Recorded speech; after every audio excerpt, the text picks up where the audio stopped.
अस्सलामुअलैकुम, आप देख रहे हैं के न्यूज़ HD। मैं हूं हारिस अली शाह गिलानी। चलते हैं आज की अहम खबरों की तरफ। मुल्की और गैर मुल्की हर खबर पर नजर हमारे साथ रहिए। रेडियो, टेलीविजन और फिल्म की अदाकारा आयशा खान 77 बरस की उम्र में आज इंतकाल कर गईं। इन्ना लिल्लाहि व इन्ना इलैहि राजिऊन। 19 जून 2025 को कराची में इंतकाल कर गईं। आप 1948 में कराची में पैदा हुई।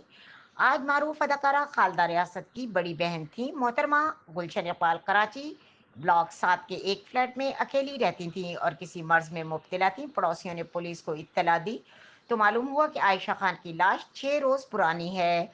घर में कोई कीमती सामान नहीं था। पुलिस का कहना है कि ये अजीब बात है कि इनकी लाश को एक बड़े प्लास्टिक की थैली से लपेटा गया था। लाश ईदी के सर्द खाने में रखवा कर वारिसों का इंतजार किया जा रहा है। अल्लाह ताला आयशा खान को अपनी जवारे रहमत में जगह अता फरमाए, आमीन।